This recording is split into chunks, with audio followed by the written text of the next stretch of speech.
जय हिंद दोस्तों, मैं सेबी पंजीकृत सलाहकार नहीं हूं। यह वीडियो केवल शैक्षिक और सूचनात्मक उद्देश्य के लिए बनाई गई है। विप्रो के बायबैक के बारे में बात करेंगे भाई, सब कुछ यहां पे आज हम लोग देखेंगे। देखिए, बहुत दिन हो गया विप्रो का वीडियो बनाए, तो बहुत सारा क्वेश्चन आ रहा है फिर से वहीं, क्योंकि बहुत सारे लोग नए नए भी आए होंगे जो मेरी पुरानी वीडियो नहीं देखे होंगे। हालांकि मैं फिर से आप लोगों को याद दिला दूं कि मैं प्लेलिस्ट बनाया हूं विप्रो का, उसमें मैं विप्रो के बायबैक से रिलेटेड सभी तरह के वीडियो, बहुत तरह के वीडियो जो है वो बनाया हूँ। आप लोग जाके देख लीजिएगा। फिलहाल में कई सारे क्वेश्चन आप लोगों के ये आ रहे हैं कि रिकॉर्ड डेट आ गया, रिकॉर्ड डेट कब आएगा, रिकॉर्ड डेट कितना रहने वाला है, कब तक होल्ड करना पड़ेगा। सर लॉस हो रहा है थोड़ा सा, क्योंकि ऊपर किससे थोड़ा सा नीचे आ गया है 200 के, तो फिर क्या करना चाहिए, क्या नहीं करना चाहिए, अभी सही रहेगा गलत रहेगा, एक्सेप्टेंस रेशियो कितना आएगा, इंटाइटलमेंट रेशियो कितना रहेगा, मतलब तरह तरह के कह लीजिए ये सारे के सारे क्वेश्चन आप लोगों के यहाँ पे आ रहे हैं। उन्हीं क्वेश्चन को आज मैं थोड़ा थोड़ा करूँगा, मतलब टोटल ओवरऑल पूरा व्यू ही मैं रखूँगा। ठीक है, धीरे धीरे सबसे पहले इंटाइटलमेंट रेशियो से ही कवर करना शुरू करते हैं। देखिए, इंटाइटलमेंट रेशियो मैं उसी समय बताया था, तो अभी शेयर होल्डिंग पैटर्न में तो ऐसे कोई बदलाव आया नहीं, तो वही वाला रहेगा, लेकिन नए लोगों को नहीं पता है तो फिर से बता दूं। देखिए, total 60 crore equity share company buyback करने वाली है। कंपनी के पास टोटल 1021 करोड़ इक्विटी शेयर हैं, जिसमें से लगभग 761 करोड़ प्रमोटर हैं और 260 करोड़ जो है पब्लिक कैटेगरी है, जिसमें FII DII सब आते हैं। प्योर अगर बात करेंगे केवल पब्लिक कैटेगरी की, जो 2 लाख से कम का शेयर कैपिटल रखती है, वो लगभग है 41 करोड़, मतलब 41 करोड़ इक्विटी शेयर जो कह लीजिए। रिटेल कैटेगरी तो नहीं कहेंगे, लेकिन कह लीजिए कि 2 लाख से कम लोग वाले लोगों के लिए, वैल्यू वाले लोगों के लिए यहाँ पे इक्विटी शेयर है उनके पास कंपनी के, ठीक है ना।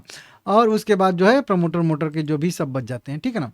तो देखिए, हमारा 60 करोड़ इक्विटी शेयर में से 51 करोड़ इक्विटी शेयर वो नॉर्मल कैटेगरी में रहेगा, 9 करोड़ हमारे कैटेगरी में रहेगा, मतलब 15% रिजर्व रहेगा रिटेल कैटेगरी के लिए। रिटेल कैटेगरी में वहीं फिलहाल के हिसाब से तो 41 करोड़ इक्विटी शेयर हम लोग कैलकुलेट करेंगे, 9 करोड़ इक्विटी शेयर उसमें से जाएगा, तो हर 4 शेयर में से हम लोगों का एक शेयर बायबैक में फिलहाल के रेशियो के हिसाब से जा रहा है 1:4 का रेशियो, मतलब हर 4 शेयर में से एक से। लेकिन ये 41 करोड़ जो इक्विटी शेयर है, इसमें भी कई सारे लोग जो है अभी 2 लाख से ऊपर वाले रहेंगे, मतलब रिटेल कैटेगरी से बाहर हो जाएंगे, ठीक है ना। तो कुल मिला के मेरा ओवरऑल जो मतलब अनुमान है इंटाइटलमेंट रेशियो का, इंटाइटलमेंट रेशियो हम लोगों का लगभग 1:3 रह सकता है, मतलब हर 3 शेयर के बदले में एक शेयर हम लोगों के बायबैक में जा सकते हैं। ये एंटाइटलमेंट रेशियो रहेगा। यहाँ पे देखिए ये लिखा है एंटाइटलमेंट रेशियो, ये रहने वाला है। बाकी एक्सेप्टेंस रेशियो की बात करेंगे तो देखिए, एक्सेप्टेंस रेशियो का हम लोगों के पास हिस्ट्री है, पिछले 5 बार में 4 बार 50% से ज़्यादा का ही एक्सेप्टेंस रेशियो रहा है, केवल एक बार 33% का एक्सेप्टेंस रेशियो रहा है। तो अनुमान रहेगा इस बार भी कि 50% से ऊपर का ही एक्सेप्टेंस रेशियो आएगा।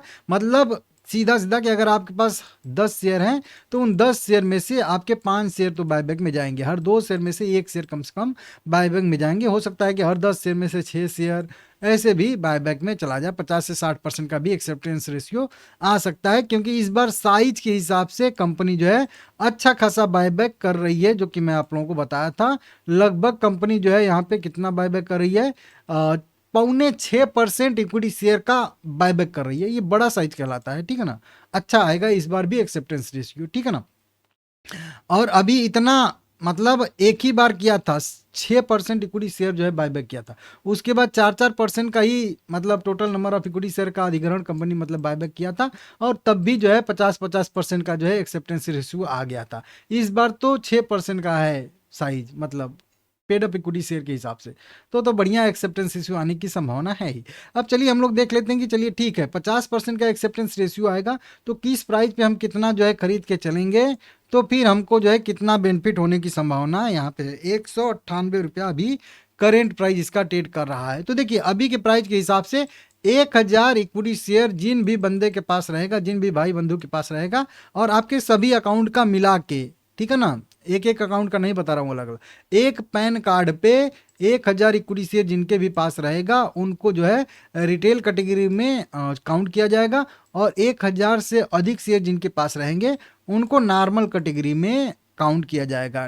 रिटेल कैटेगरी में एक्सेप्टेंस रेशियो ज़्यादा रहता है, नॉर्मल कैटेगरी में इंटाइटलमेंट रेशियो भी और एक्सेप्टेंस रेशियो दोनों कम रहता है। ये मैं बहुत बार समझा चुका हूँ। फिलहाल के लिए 1000 इक्विटी शेयर मतलब मान के चलिए, वो तो उस दिन पता चलेगा।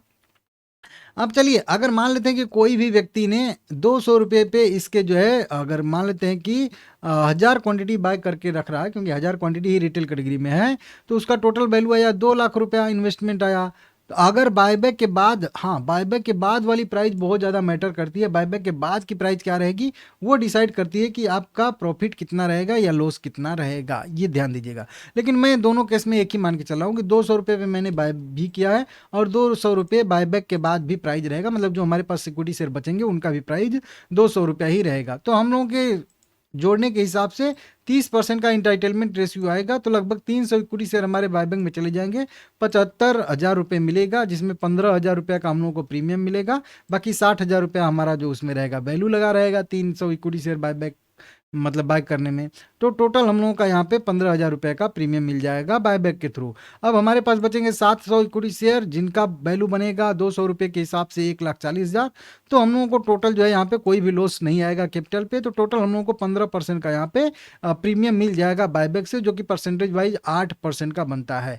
अब हम लोग जैसा हिस्ट्री मान के चल रहे हैं कि 50% का एक्सेप्टेंस रेशियो आ सकता है, तो 500 इक्विटी शेयर हमारे बायबैक में जाएंगे, जिससे हमको टोटल वैल्यू मिलेगी अकाउंट में, बैंक अकाउंट में 1,25,000, जिसमें 1 लाख हमारा कॉस्ट रहेगा और 25,000 हम लोगों का बेनिफिट रहेगा। और इसी बेनिफिट पे भी हम लोगों को टैक्स भी देना पड़ता है, शॉर्ट टर्म कैपिटल गेन और लॉन्ग टर्म कैपिटल गेन। जो भी रहेगा, शॉर्ट टर्म वाला रहेगा तो शॉर्ट टर्म आपको देना होगा, लॉन्ग टर्म रहेगा तो लॉन्ग टर्म रहेगा।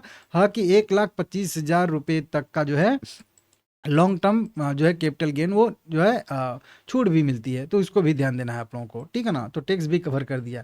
तो इसमें हम लोगों को यहाँ पे 500 इक्विटी शेयर चला जाएगा हम लोगों का, तो 25,000 रुपये का प्रीमियम मिलेगा। बचेंगे हमारे पास 500 इक्विटी शेयर, जिनसे हम लोगों को 200 प्राइस के हिसाब से 1 लाख रुपये मिलेगा। कुछ भी हम लोगों को कैपिटल पे लॉस नहीं हो रहा है, तो टोटल हम लोगों को 25,000 रुपये का प्रीमियम मिल जाएगा 50% के एक्सेप्टेंस रेशियो पे। टोटल एकदम जो है अपर थ्रेशोल्ड हम लोग लेके चल रहे हैं रिटेल कैटेगरी में, तो 25,000 रुपया का हम लोगों को प्रीमियम मिलेगा।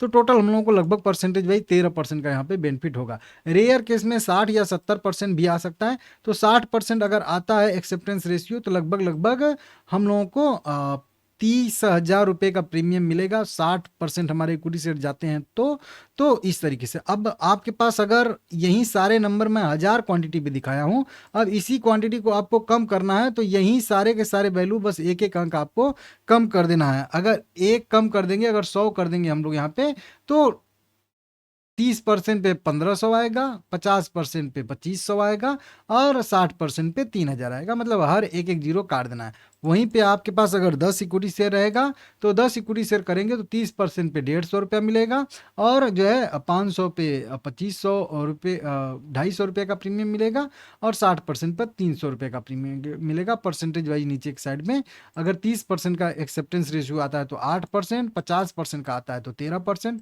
60% का आता है तो 15%, 70% का आता है तो हम लोगों को टोटल हमारे कैपिटल पे 18% का प्रीमियम यहाँ पे मिलता हुआ नजर आएगा बायबैक के थ्रू। ये बाय सेल का कोई रिकमेंडेशन नहीं है, ध्यान दीजिएगा। तो ये इस तरीके से सिनेरियो निकल के सामने आएगा, इसको आप लोग ध्यान से समझ लीजिएगा, सीख लीजिएगा, ठीक है ना।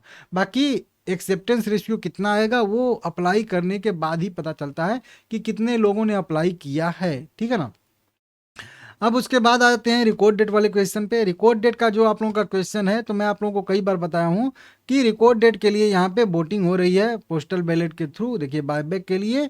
और उसके लिए जो है वोटिंग का जो डेट तय किया गया है, वो मेरे हिसाब से जो उसमें मैं बताया भी था आप लोगों को कि 21 अप्रैल से लेकर के जो है लगभग 25 मई तक, सॉरी 21 मई तक जो है कह लीजिए ये वोटिंग होने वाली है। 25 मई को वोटिंग का रिजल्ट आएगा, मतलब कि बायबैक को पास किया गया है, अप्रूव किया गया है या फिर अप्रूव नहीं किया गया है, वो आएगा। तो 25 तारीख को जब पोस्टल बैलेट का रिजल्ट आएगा, उसी के साथ में भी बहुत सारी कंपनियां रिकॉर्ड डेट घोषित कर देती हैं, या उसके 2 दिन 3 दिन 4 दिन बाद जो है रिकॉर्ड डेट घोषित करती हैं। मैं आप लोगों को बता दूं, इसमें जून के पहले वीक में, जून के फर्स्ट वीक में विप्रो का रिकॉर्ड डेट रह सकता है। लगभग मान के चलिए 10 जून तक आप लोग मैक्सिमम, तो 10 जून तक आपको जो है विप्रो का शेयर होल्ड करके रखना पड़ेगा अगर इस बायबैक में पार्टिसिपेट करना है।